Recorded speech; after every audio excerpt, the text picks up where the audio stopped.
Vamos a orar un momentito en esta tarde a nuestro Dios para recibir la palabra, lo que el Señor tenga preparado para cada uno de nosotros, que podamos estar atentos y con una buena actitud para que la palabra que el Señor nos va a traer esta tarde a nuestras vidas pues sea de bendición y podamos recibirla y por supuesto siempre ponerla en práctica, ¿no? Que de eso se trata. Te damos muchas gracias, Señor, por este privilegio, esta gran oportunidad que nos estás brindando en esta tarde de poder congregarnos una vez más, de poder llegar a muchos hogares, a muchas vidas que también están en este momento pendientes en sus hogares, en sus sitios donde viven, de recibir la palabra. Señor, háblanos en esta tarde y que podamos recibirla con gozo, con alegría y que estemos también dispuestos a llevarla a la práctica todos los días de nuestra vida. Ponemos este tiempo en tus manos, en el bendito nombre de Jesús. Amén y amén. Quiero llevarles a la carta de Santiago. Está casi al final de la Biblia, antes de las cartas de Pedro. En el capítulo 5 de la carta de Santiago, yo voy a arrancar la lectura en esta tarde a partir del versículo número 13. Pero del que realmente vamos a hablar va a ser del versículo 16. Pero, repito, vamos a arrancar a partir del versículo 13. Versículo que, por cierto, está lleno de preguntas y la primera de ellas es: ¿está alguno entre vosotros afligido? Aquí dice la Biblia lo que tiene que hacer. ¿Qué tiene que hacer? Haga oración. Luego, se da por sentado que un creyente en un momento puntual de la vida puede estar afligido. Porque si ningún cristiano pudiera estar afligido o estuviera prohibido estar afligido, la Biblia pues nos diría prohibido afligirse. Sin embargo, al afligido, la Biblia le dice lo que tiene que hacer: ponerse a orar. Y si el Señor dice que al afligido lo que se le tiene que decir es que ore, es porque la Biblia sabe que ese es el antídoto y la solución para el problema de aflicción que esté pasando ese hermano o esa hermana. La siguiente pregunta es: ¿está alguno alegre? Porque también hay momentos puntuales en la vida en los que podemos estar tremendamente alegres, ¿sí o no? No solamente afligidos. Bueno, pues al que está alegre le dice el Señor en su palabra: póngase a cantar alabanzas, no a cantar cualquier letra, no, cantar alabanzas, canciones bíblicas que conforten el corazón. La siguiente pregunta: ¿está alguno enfermo entre vosotros? Lo cual quiere decir que podemos estar afligidos, podemos estar alegres y también en un momento puntual de nuestras vidas podemos estar enfermos. ¿Y qué dice al enfermo? Llame a los ancianos de la iglesia, oren por él, únjanlo con aceite en el nombre del Señor. Es decir, que para todo hay solución, para todo, para el afligido, para el alegre, para el enfermo. No hay un vacío. No se dice, bueno, pues te aguantas, ¿no? Te quedas como estás. Sino que a cada persona, en cada circunstancia de la vida en la que se encuentre, hay una respuesta bíblica. Y ahora, para recalcar la importancia de la oración, en el verso 15 dice: y la oración de fe salvará al enfermo, y el Señor lo levantará, y si hubiere cometido pecados, le serán perdonados. Ahora, en el mundo del judaísmo, no solamente en la época del Señor Jesucristo, sino hoy en día, ellos creen totalmente convencidos que toda persona que está pasando por una aflicción o por una enfermedad es porque ha cometido algún pecado. No siempre es así. No siempre es así. No empiecen algunos a decir, bueno, entonces si estoy enfermo es que he pecado. Y si estoy en un momento de aflicción es porque he pecado. A veces sí, pero otras veces no. ¿Qué pecado había cometido Job? Si alguien en esta vida fue afligido, sin lugar a dudas fue Job. Y los amigos que vinieron teóricamente, supuestamente a consolarlo, no daban crédito y decían: ¿cómo es posible que si tú eres tan justo y eres tan bueno, ¿cómo es posible que estés enfermo? ¿Y cómo es posible que se hayan muerto todos tus hijos? ¿Y cómo es posible que tu esposa se haya puesto en tu contra? ¿Y cómo es posible que te hayas arruinado? Y no daban crédito y siempre decían, bueno, a lo mejor no eres tan bueno como aparentabas o como decías ser. A lo mejor hay algo oculto que nadie sabe, pero que Dios sí, y entonces te estás castigando por eso. Porque, repito, dentro de la cultura del judaísmo, siempre se asocia enfermedad y aflicción con pecado. Pero creo que he sido lo suficientemente claro y he hablado del hombre que más aflicciones pasó en esta vida, y no fue porque cometió un pecado que estaba oculto y que solamente Dios conocía. Y si no te vale el ejemplo de Job, pues te voy a hablar de Cristo. El Señor Jesucristo dijo, mi alma hoy está triste hasta la muerte. Y pidió que 3 de sus discípulos lo acompañaran al huerto de Getsemaní a orar con él. ¿Vas a caer en la tentación de creer que Jesús estaba esa noche triste porque había cometido un pecado? Cuando dice la Biblia que él nunca pecó, jamás pecó el Señor, pero sin embargo pasó por aflicciones, como dice la carta a los Hebreos, y aunque era el Hijo de Dios, por lo que padeció, aprendió obediencia. Por lo tanto, no siempre cualquier aflicción que un creyente pueda estar pasando o una enfermedad es sinónimo de que está en pecado, en desorden, y entonces esa es la consecuencia directa de su pecado o de su desorden. No siempre. Pero claro, Santiago es un judío. Santiago, quieras que no, le pesa, digamos, la cultura, le pesa el sentir de la gente. Fíjate hasta qué punto los judíos asociaban el pecado con la enfermedad, o la enfermedad con el pecado, que una vez el Señor Jesucristo, dice la Biblia, que estaba en una casa abarrotada de gente, la gente no podía entrar a causa de la multitud, pero fuera había un enfermo, ¿se acuerdan?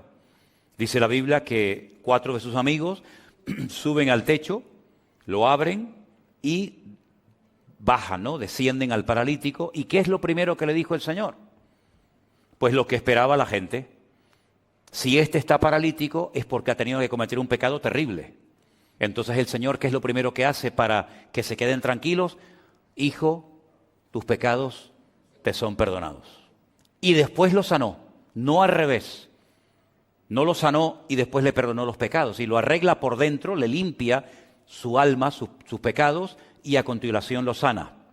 Como para cumplir un poco con la norma de la época.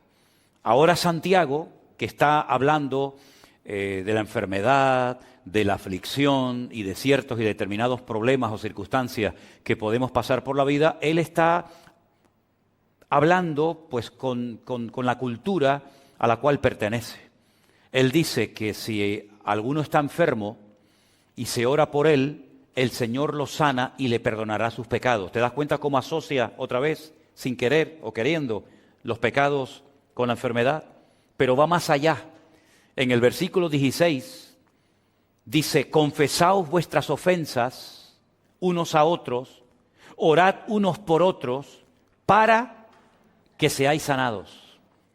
Fíjate cómo él asocia la sanidad, el milagro, con confesar las ofensas y con orar unos con otros.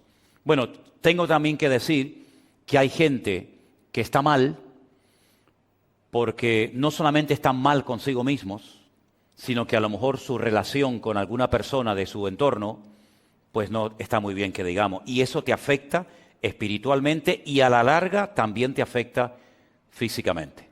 El libro de Proverbios nos habla mucho acerca de la envidia, de los celos, de la falta de perdón, del tener resentimiento, amargura en el corazón, que al final te termina pasando factura en los huesos, en los riñones, en el corazón y en otros miembros del cuerpo. Así que hay que ir muy delicadamente con este tema, porque hay creyentes o hay iglesias que enseñan que cada vez que te pasa algo malo, cada vez que te enfermas, cada vez que tienes alguna aflicción, es un castigo porque has pecado y has desobedecido al Señor. Bueno, repito, a veces puede ser que sea así, pero no siempre es así. La regla no siempre funciona así, sino que a veces hay cosas que no entendemos, pero que Dios permite una prueba en nuestra vida Bueno, pues para enseñarnos algo, para que oremos más, para que nos acerquemos al Señor y para que descubramos la fidelidad de Dios, la cual hemos cantado en esta tarde, en todas las circunstancias de la vida en la que nos encontremos. Ahora, Santiago dice que no la oración en sí misma, sino la oración eficaz del justo es la que puede mucho. Alguien dijo en cierta ocasión que el último elemento en la oración tengo que ser yo. Si nosotros vemos el Padre Nuestro, antes de que en el Padre Nuestro se pidan algunas cosas, ustedes saben que hay varias cosas que se piden, ¿no? En el Padre Nuestro, el pan nuestro de cada día danoslo hoy, perdona nuestras deudas como nosotros perdonamos a nuestros deudores, no nos metas en tentación, líbranos del mal. Antes de llegar a las peticiones, al principio se exalta y se glorifica el nombre de Dios. Santificado sea tu nombre. Venga a nosotros tu reino. Ahí no se está pidiendo nada a título personal, sino que lo que pretende el que ora, que puede utilizar esa oración como una base o como un modelo, es glorificar a Dios, levantar en alto su nombre, que en la oración el centro sea el Señor y no yo, y después, paulatinamente, progresivamente, el que está orando, utilizando esta oración modelo, comienza a pedir cosas a título personal. Pero en la oración yo tengo que ser el último en la lista y el primero que tiene que aparecer en nuestras oraciones siempre es el Señor. Porque si nosotros recurrimos única y exclusivamente a la oración cuando tenemos problemas, ya estamos empezando a orar mal. Esa no es la oración eficaz. Si la oración eficaz del justo puede mucho, a mí me interesa saber en qué consiste una oración eficaz. Porque si la Biblia dijera que la oración puede mucho, eso significa de que no tiene ninguna condición, ningún requisito la oración en sí misma. Pero es que no dice eso la palabra. La palabra dice que es la oración eficaz la que puede mucho. Si ustedes se dan cuenta, esa última frase, la oración eficaz del justo puede mucho, es la última parte de un versículo que empieza diciéndonos lo que hay que hacer para que mi oración sea eficaz. Porque muchas veces decimos, la oración eficaz es la que se hace en el nombre de Cristo. ¿Es verdad? Es verdad, no hay nada que añadir, no hay nada que objetar.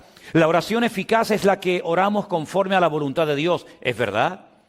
Pero pocas veces se hace referencia a lo que se dice antes de esa frase para que nuestra oración sea realmente una oración eficaz. Lo primero que dice Santiago en el verso 16 es: confesaos, no los pecados se les confiesan a Dios, pero confesaos vuestras ofensas unos a otros. Bueno, hay un capítulo en la carta de Santiago, que es concretamente el capítulo 3, donde él habla acerca del poder de la lengua. ¿Se acuerdan, no? Y él relaciona el hablar mal con atraer ciertas y determinadas enfermedades o cosas negativas en nuestra vida. De hecho, bendecir significa hablar bien. Maldecir significa hablar mal. Entonces fíjense cómo en la mentalidad del judío siempre la enfermedad es sinónimo de que algo malo esa persona ha dicho. ¿De dónde arranca esa costumbre o esa tradición de que el que habla mal, el que se comporta mal, puede llegar a traer una enfermedad? ¿Saben de dónde arranca esto? No de los tiempos de Adán y Eva, no. Esto arranca de un momento en el desierto en el que dos hermanos carnales se juntan y comienzan a hablar mal de otro hermano carnal que tenían. ¿Se acuerdan? ¿Saben de quién estoy hablando, no? Eran 3 hermanos: Aarón, Miriam y Moisés, que era el más pequeñito. Ellos sabían que el Señor estaba con Moisés y que lo había llamado y que lo había escogido y que era el instrumento que el Señor estaba utilizando para llevarlos de la esclavitud a través del desierto, y el objetivo final era la tierra prometida. Pero en el desierto, estos 2 hermanos comienzan a hablar mal de su hermano. Y dice la Biblia que Miriam quedó leprosa. Y todo el pueblo se detuvo en el desierto. No podían avanzar porque no iban a dejar abandonada en el desierto a Miriam. Se podía morir de sed, se podía morir de calor. Y no es cuestión de abandonar a una persona porque se ha comportado malamente. Entonces, la Biblia dice que Moisés iba a orar por su hermana, pero tenía que ser expulsada, excluida de la comunión del pueblo durante una semana. Y durante esa semana, el pueblo, dice la Biblia, que no avanzó en dirección a la tierra prometida. Primera lección que vemos aquí, el hablar mal en esa ocasión contrajo la lepra.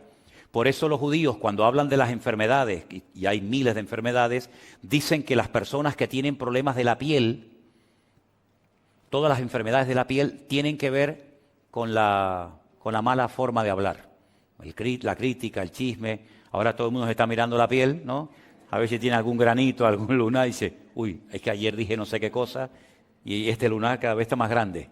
Bueno, repito, no siempre las cosas son así. Hay excepciones, ¿verdad? Pero todo arranca de ahí. La Biblia nos enseña que el pueblo estuvo esperando a que el Señor sanara y restaurara la vida de Miriam. Algunos me han preguntado, pero es que los que hablaron mal fueron dos, Aarón y Miriam. ¿Por qué solamente quedó leprosa Miriam y no Aarón? Y tengo que confesarles que no tengo respuesta. No lo sé. Yo creo que lo justo hubiera sido que los dos se quedaran leprosos. Pero a lo mejor fue Miriam, al ser la hermana mayor, la que en vez de ser un ejemplo a su hermano Aarón, le dio un mal ejemplo y lo arrastró a una crítica, porque parece como que Miriam fue la que movió o dio pie a la crítica, y entonces tú empezaste y contigo el Señor pues tiene que tratarte de una manera diferente para que tu hermano Aarón vea el ejemplo. Ahora es curioso notar, en hebreo hay una expresión que se dice midá keneged midá, que significa literalmente medida por medida.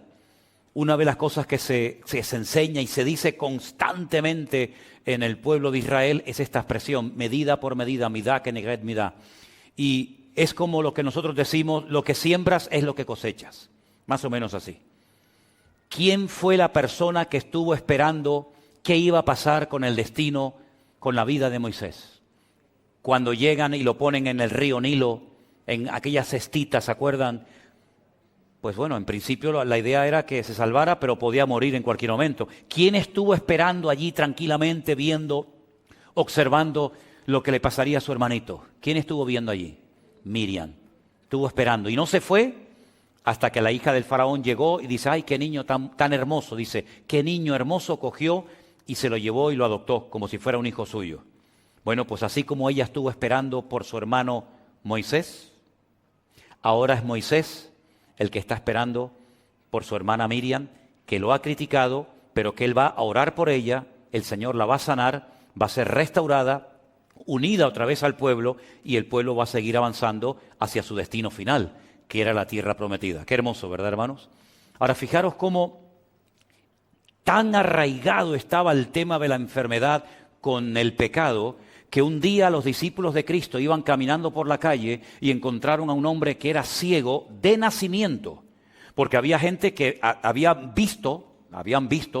tenido buena vista, pero que habían perdido la vista. Por eso hay algunas personas que no le piden al Señor ver por primera vez, sino recuperar la vista que habían perdido, como por ejemplo el patriarca Isaac.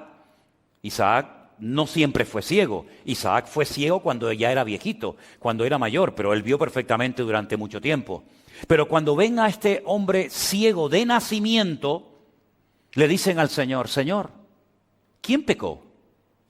¿Este o su padre para que este hombre haya nacido con esta terrible enfermedad de la ceguera desde su más tierna infancia? Y el Señor le dice, es que no van por ahí los tiros, queridos.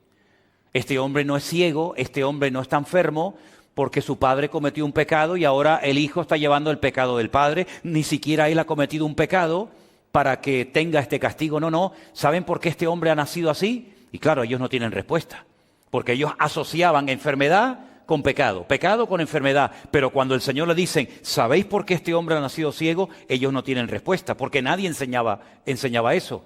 Dice, este hombre ha nacido así para que la gloria de Dios se manifieste en él.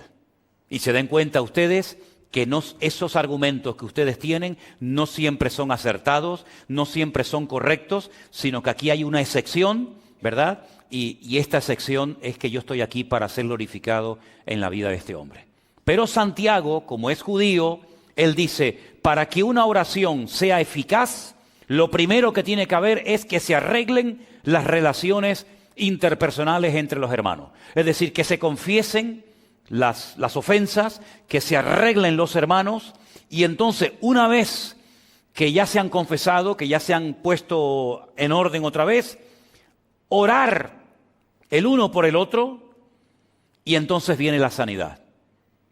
Fíjate qué curioso cómo a veces en nuestra vida, sin darnos cuenta, la cultura, la educación que hemos recibido, el trasfondo religioso del que venimos, el país del que venimos, etcétera, etcétera, cómo en un momento determinado en nuestra forma de orar, en nuestra forma de predicar, en nuestra forma de vivir la vida, puede en un momento determinado ejercer una influencia tan grande que Santiago dice, sí, la oración eficaz del justo puede mucho, pero un momento, primero hay que pedir perdón, luego hay que orar, tenemos que llevarnos bien entre nosotros y luego la oración es eficaz, pero antes no.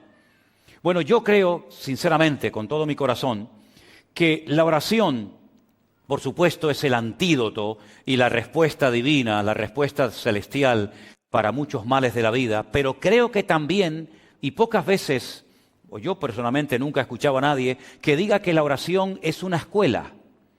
La oración es una escuela y quiero explicarme. ¿Por qué oramos nosotros? ¿Por qué oramos? Porque cuando generalmente oramos por algo, es porque ese algo, por nosotros mismos, no lo podemos conseguir, ¿sí o no? Si yo, por ejemplo, tuviera que pintar la pared de la iglesia, y yo puedo por mí mismo pintar la pared de la iglesia, pues yo vengo, cojo el rodillo y pinto. Si yo puedo salir a la calle y hacer cualquier cosa por mí mismo, instintivamente lo vamos a hacer. Pero la oración me enseña a depender de Dios.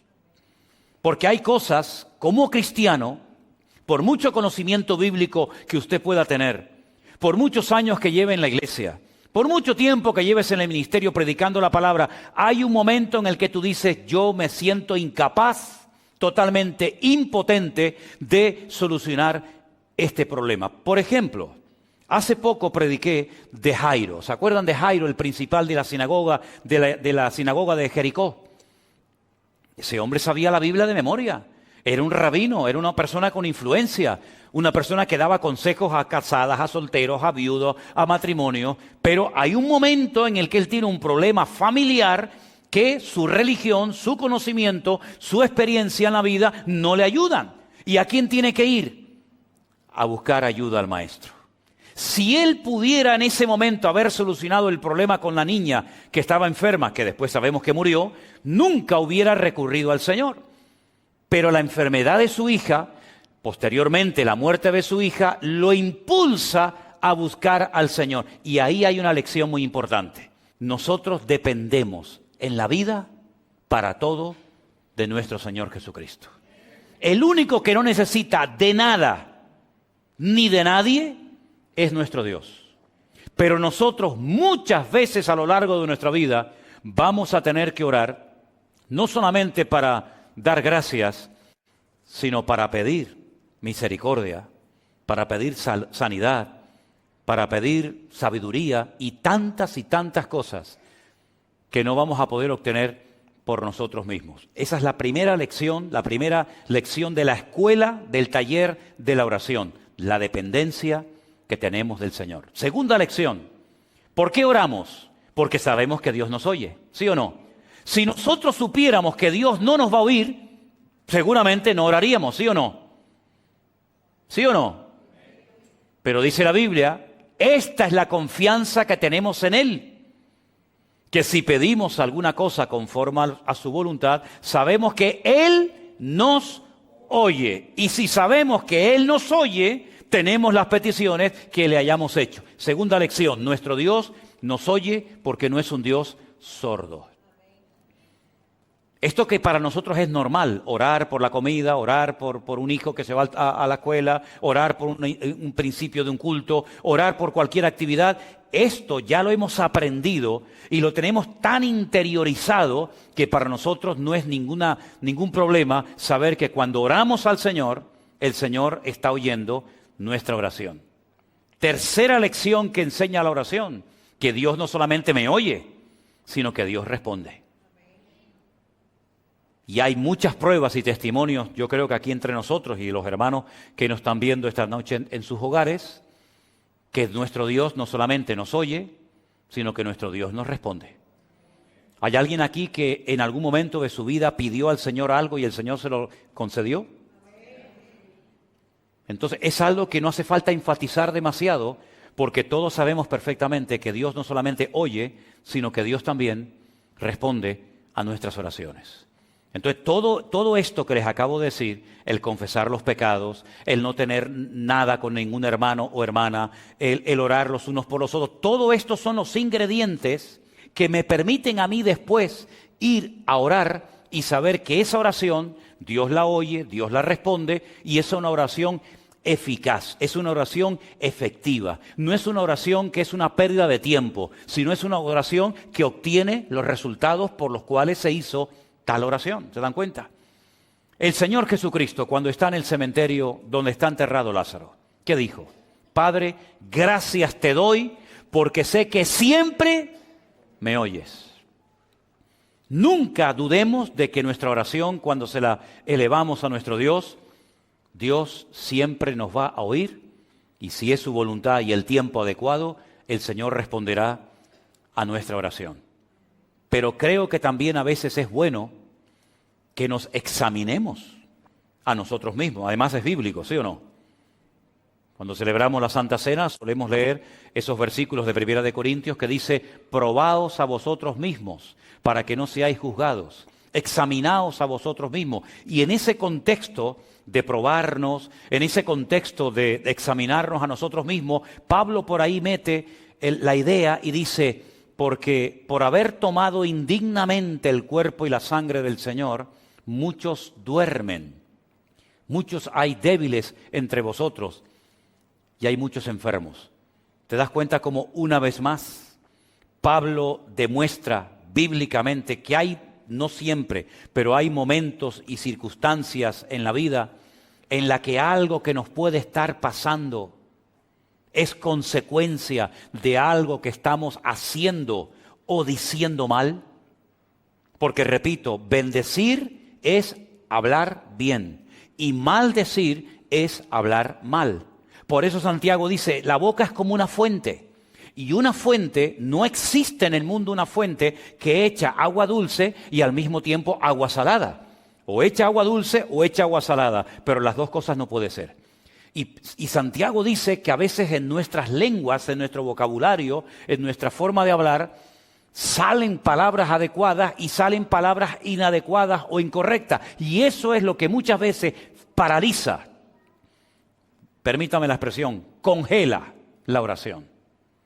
¿Por qué? Porque no se están dando los ingredientes adecuados para que esa oración sea respondida por nuestro Dios.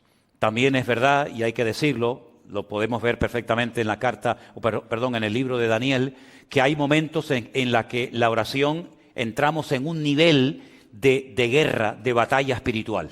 Daniel oraba y ayunaba durante 21 días, no recibía ningún tipo de respuesta hasta que un ángel le viene y le dice, es que he estado peleando contra el príncipe de Persia. Tu oración fue oída desde el primer día que te dispusiste a orar, tu oración subió a la presencia de Dios. Pero una cosa es que suba la oración y otra cosa es que baje la respuesta, son dos cosas diferentes. Y aquí de lo que se trata no solamente que Dios me oiga y que suba a su presencia mi oración, sino que yo obtenga la respuesta a la oración. Pero hubieron interferencias, hubieron guerras espirituales por el camino y al final, pues con la constancia y con la perseverancia se ha obtenido la respuesta y el favor de Dios. Así que, queridos hermanos, yo creo que es muy bueno que de vez en cuando nosotros antes de orar nos hagamos la siguiente pregunta. ¿Cómo está mi relación con mi Señor? ¿Cómo está mi relación con Él? ¿Hay interferencias? Hay cosas que están bloqueando la oración. Mire, le voy a poner un ejemplo. Pedro dice que hay oraciones que están siendo intersectadas, tienen interferencias, no son efectivas. Y habla, por ejemplo, del matrimonio. Dice, no tratéis ásperamente a vuestras mujeres, lógicamente se refiere a los maridos, ¿no? A los que están casados. No tratéis ásperamente a vuestras mujeres. ¿Y qué dice? ¿Alguien sabe lo que dice lo siguiente del versículo? Exactamente. Para que vuestras oraciones no tengan estorbo. Y uno dice, ¿qué tiene que ver que yo haya discutido o peleado con mi mujer hace 10 minutos para después ir a la presencia del Señor y orar? ¿Es que Dios no me va a responder a mi oración? ¿La respuesta cuál es? No. ¿Pero por qué no? Porque ya te lo estoy diciendo. Porque has dejado a una persona herida, has dejado a una persona humillada, llámese esposa, hijo, marido, amigo, quien sea, has roto todo esto, has hecho un desastre y después te vas con toda tu cara a la presencia del Señor. Señor, respóndeme, Señor, ayúdame. Y el Señor dice, no, esto no funciona así. Esto no funciona así, querido. Si en el altar te acuerdas de que algo hay contra un hermano contra ti, deje su ofrenda en el altar, no pasa nada, no se la va a llevar nadie. Yo le espero.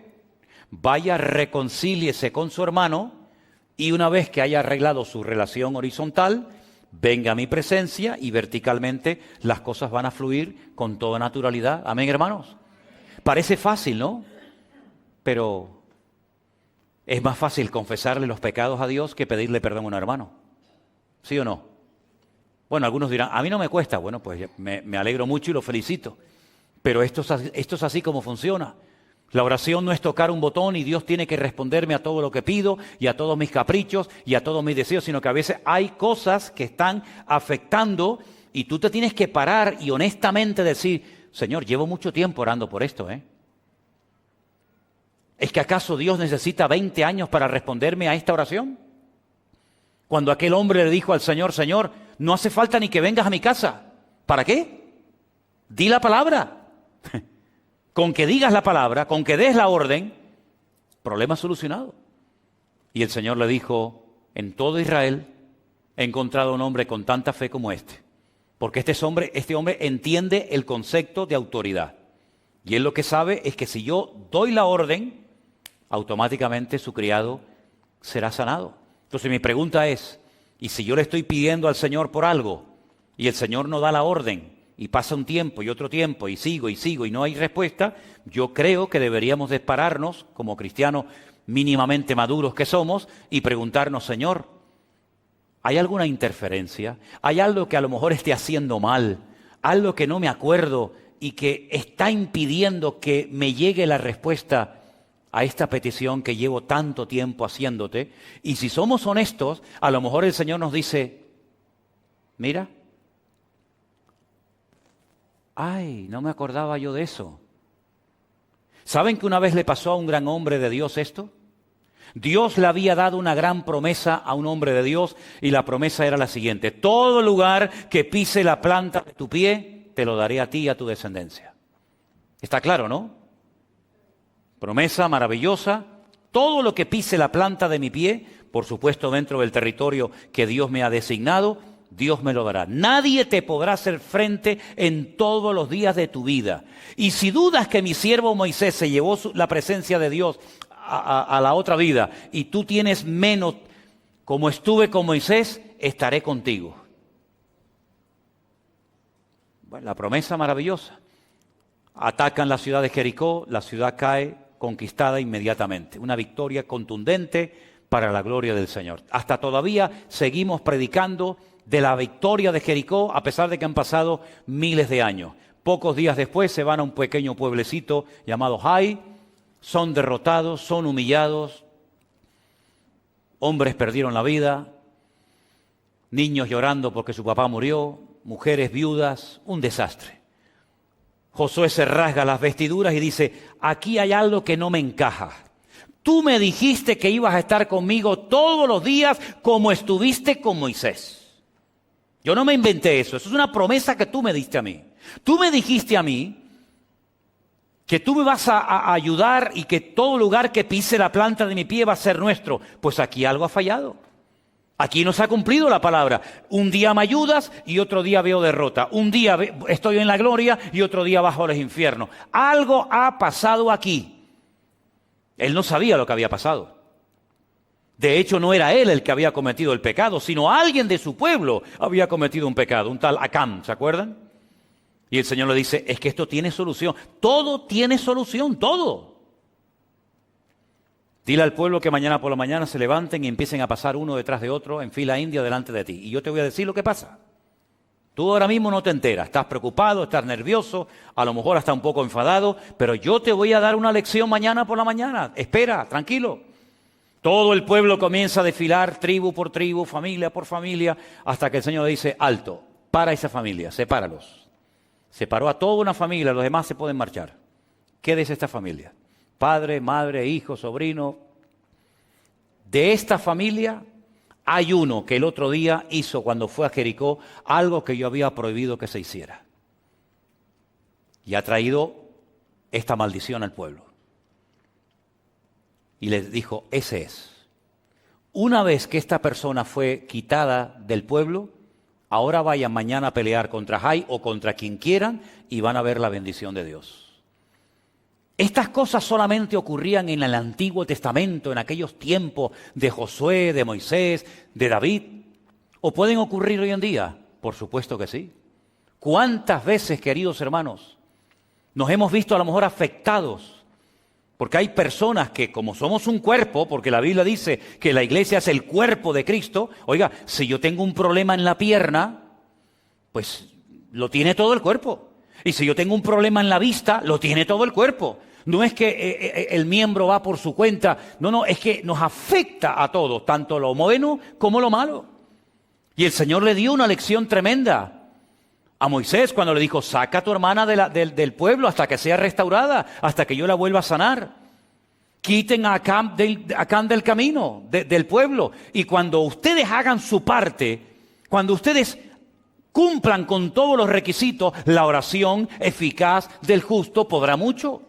Pero no es la oración así en plan genérico la que funciona, sino aquella que antes de armarla, antes de pronunciarla y presentarla delante del Señor, es como un paquete, ¿no? Es como si yo voy a traerte algo y quiero que vaya lo mejor presentado posible. Yo no puedo llevar todo a pedazos. Me llevo mal con este, no hablo con la otra.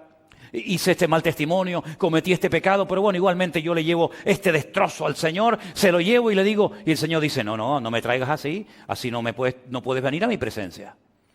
Como aquel hombre que dice que estaba un día en la boda, mal vestido, y le dicen, ese hombre que hace ahí mal vestido, hoy tiene que venir vestido de una forma diferente y viene de una forma indecorosa, saquen a ese hombre de aquí, porque no viene para la ocasión, preparado. Exactamente es igual. Oye, que nos vamos a presentar no a un Señor normal y corriente, nos vamos a presentar ante un Dios santo que demanda orden y obediencia por nuestra parte.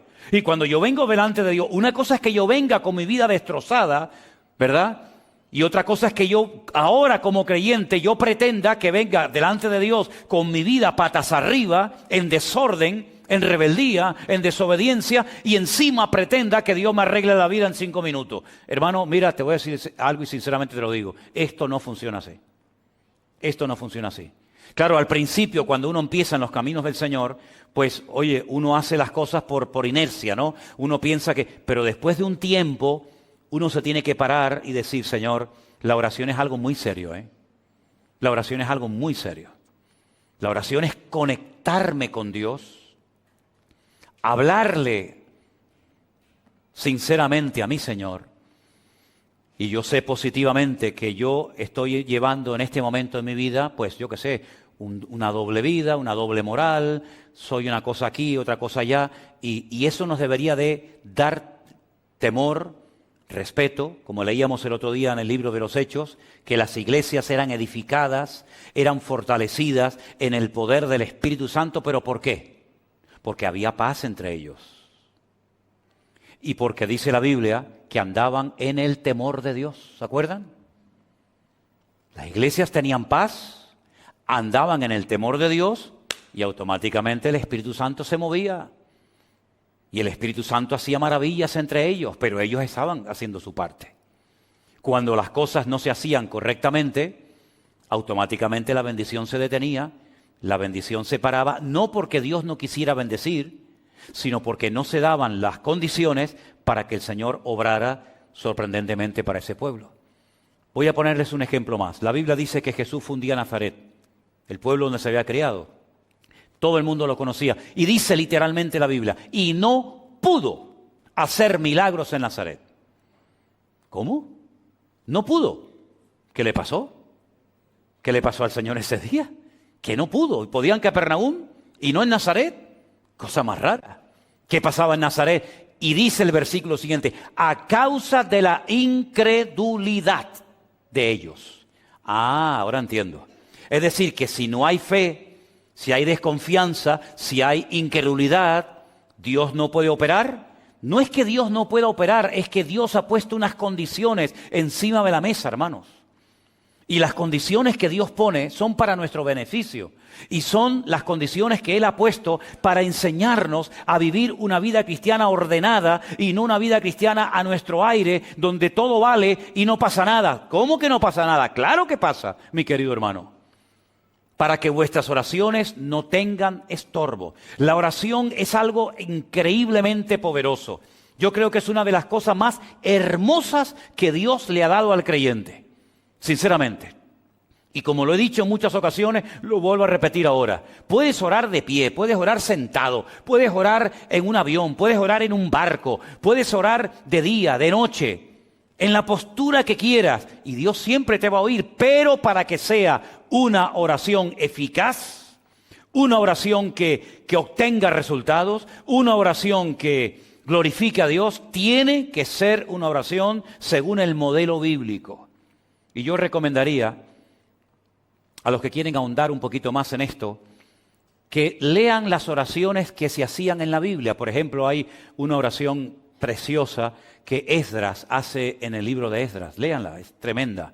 Las oraciones que hacía Daniel, las oraciones que hacía Cristo, no solamente la del Padre Nuestro, la de Juan 17, por ejemplo, una oración tremenda. La oración, por ejemplo, que hace Pablo, que está escrita en la carta de Pablo a los Efesios. Es decir, hay muchas oraciones y los salmos, en los salmos hay muchísimas oraciones.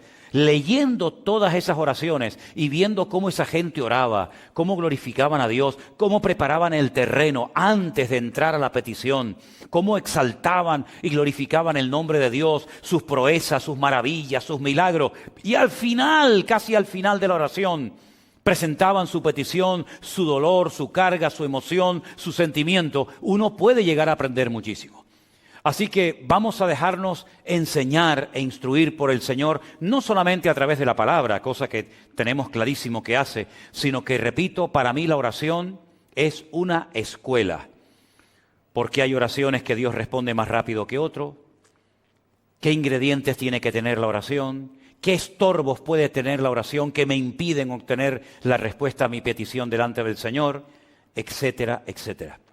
Y creo que también es bueno, y termino, ver que hay oraciones que para que sean no oídas, siempre las oye, para que sean respondidas por el Señor, hay un factor de vital importancia. Que hay algunos que lo quieren apartar, pero no lo apartes porque tampoco funciona. Y es el factor tiempo. Hay oraciones que en este momento Dios no te puede responder porque no estás preparada o preparado para recibir semejante bendición o semejante respuesta. Es como si una mujer embarazada le pide al Señor, Señor, yo quiero que salga el niño ya. Quiero verlo ya, no aguanto más. ¿Cuánto tiempo llevas de embarazada?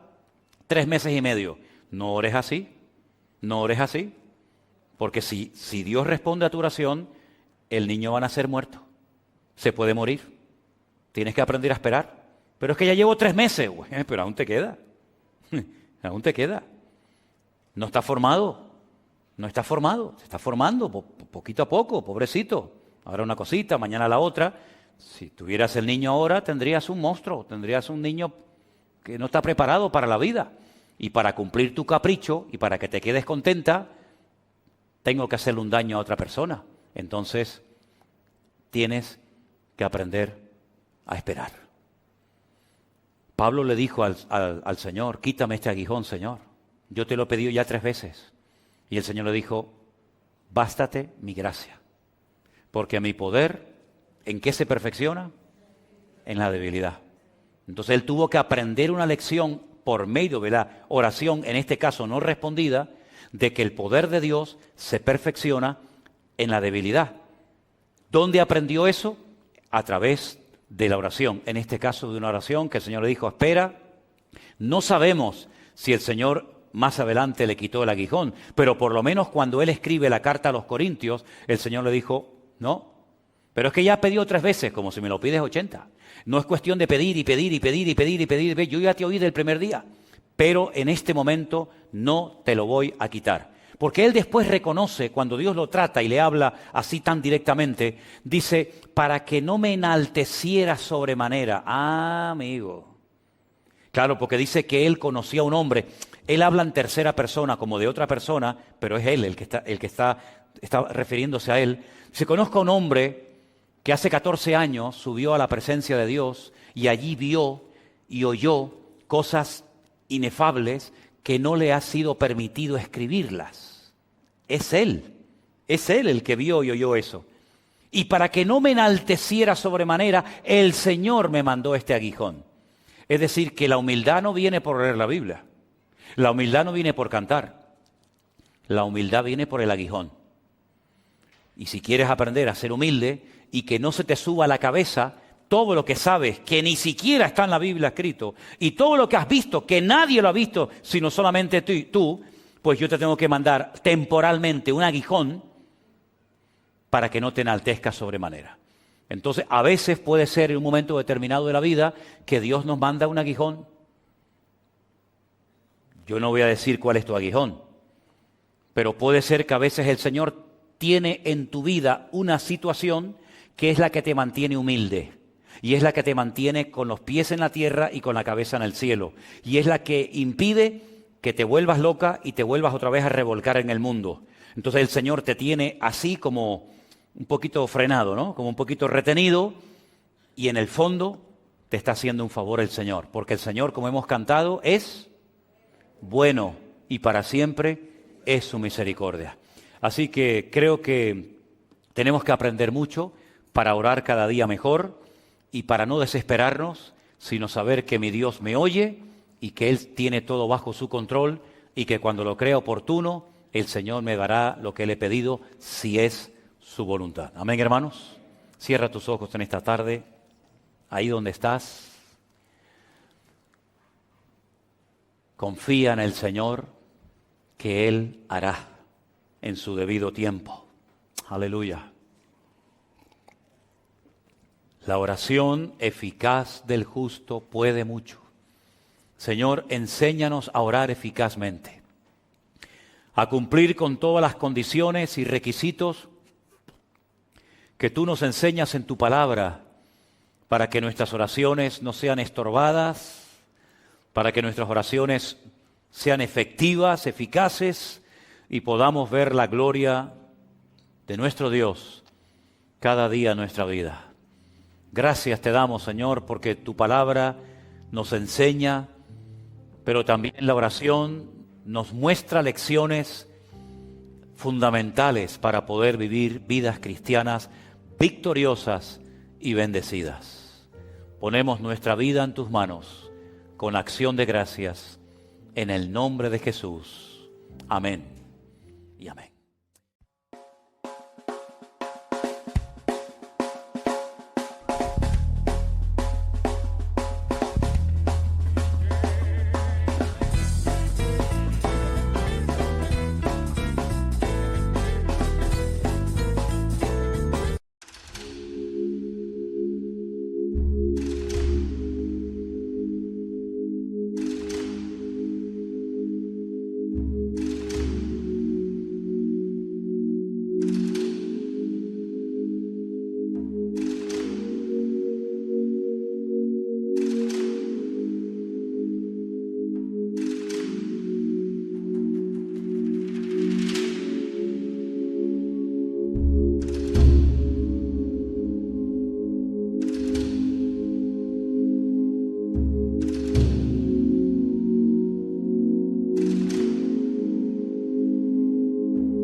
Every touch like waves upon the shore.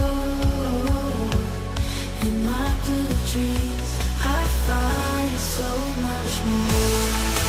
More blue dreams where the sky meets the sea. In your arms, I find my destiny. Floating through a world where love is true. In my dreams, I'll always cease as long rains our worries cease. I start. Tiene roto el corazón de tanto sufrir y llorar. Tienes que aprender a descansar en Dios. No importa lo que te dijeron, no importa lo que te hicieron. Tienes que aprender a descansar en Dios.